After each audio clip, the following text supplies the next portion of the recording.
Hey guys, so today I'm going to be talking about my terrible experience with trying to get medication for ADHD. Um, so it started off with me being diagnosed with ADHD in March. I went to my university's assessment centre because I had been struggling so much in university with focusing, concentration, and doing well in my exams. These last, from A levels or even GCSEs, really, I started to struggle with academic, um, with with education and stuff. And people say that I'm bright, but obviously, when the grades don't show, you start to think, okay, well, am I actually smart or is there something else? And obviously, it turns out that I do have ADHD and it really affects the way I think and how I voice myself and my concentration and just thinking of certain things at the same time. So I got diagnosed and then they said that I should try out medication.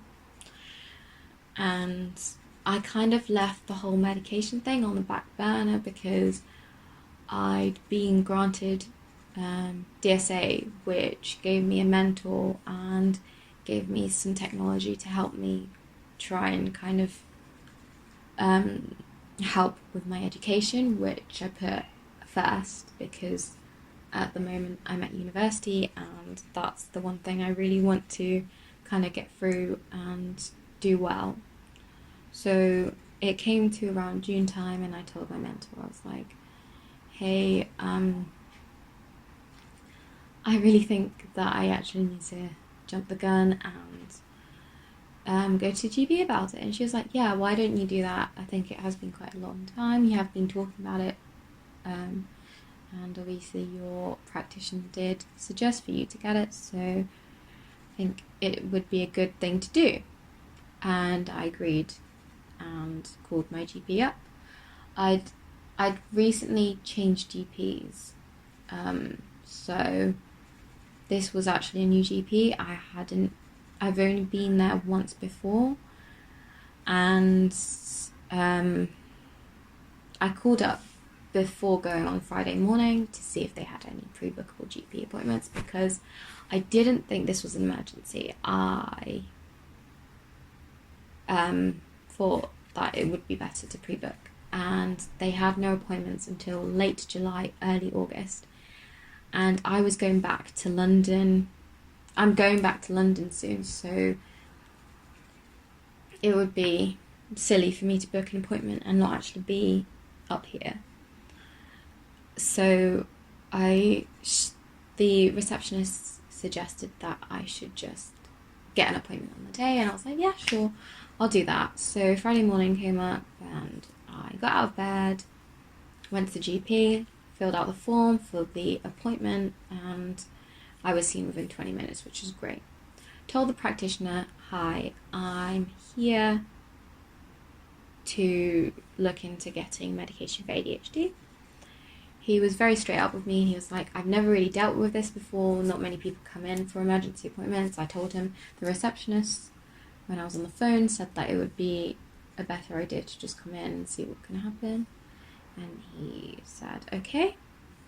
And I showed him my DSA report, which confirms that they'd gotten the medical evidence, the official diagnosis, but he didn't really read that and gave it back to me and said, look, I'm going to get a doctor that is on duty today to come in and help us. And I was like, okay, that's understandable. The one thing that I probably should have done to get my point across a bit more was print out my official diagnosis, which I have since done just because of this experience. But at although I didn't do that, I do not feel like the way I was treated was fair in any way whatsoever, and that's why it is a horrible experience. So me and this practitioner, we talked for about 10-15 minutes, just general chit chat whilst waiting for the doctor. He did ask me briefly about my diagnosis and where it had been done. I told him it was done at the University Assessment Centre, which has qualified practitioners. Although I was very scatterbrained at this appointment, so things weren't coming across in a very kind of chronological order, and the way I was explaining things was a bit off, but they weren't very sympathetic to to kind of ask more, and they were very kind of short, like quick replies to what I was trying to say, which obviously didn't help me to want to explain myself more.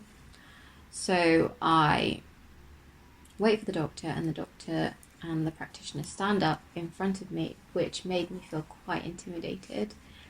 And the doctor asks me what he can do for me, and I tell him I've come here today because I want to know how I can be put on medication for my ADHD.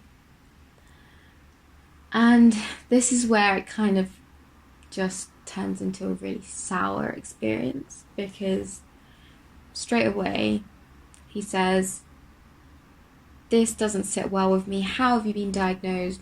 How has this come about? Why do you think you have ADHD?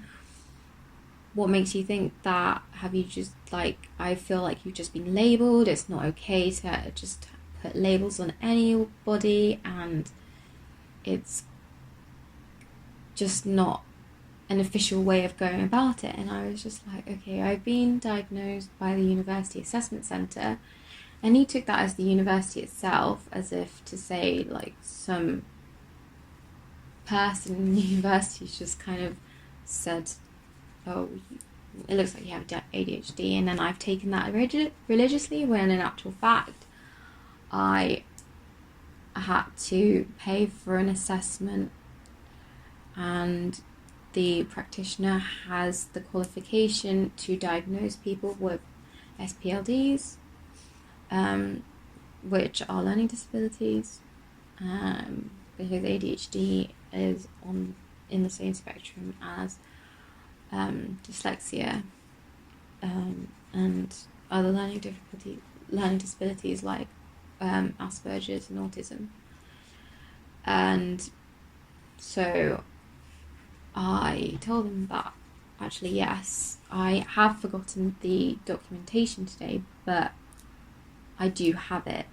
And he just went on to say, "This doesn't sit well with me. It just doesn't sound like it's an official way of diagnosing people. You should have gone the official way." And I didn't even, I don't know what the official way is. He could have enlightened me by saying what the actual official way was, but he didn't. He just went on to kind of berate me on how I've been diagnosed, and he was saying how it was kind of like some Mickey Mouse operation. It just didn't sound like it was a legitimate kind of way of being diagnosed, and I just had a label put on me.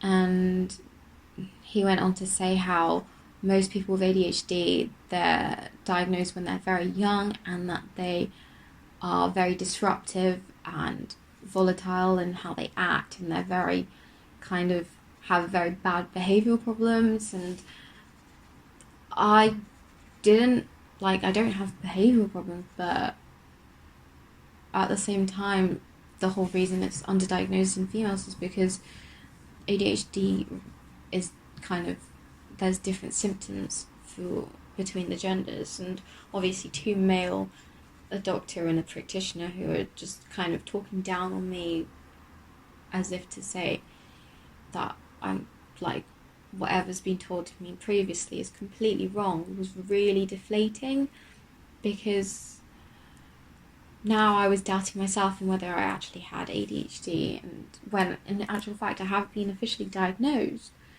and they just felt like they weren't hearing anything that I was saying.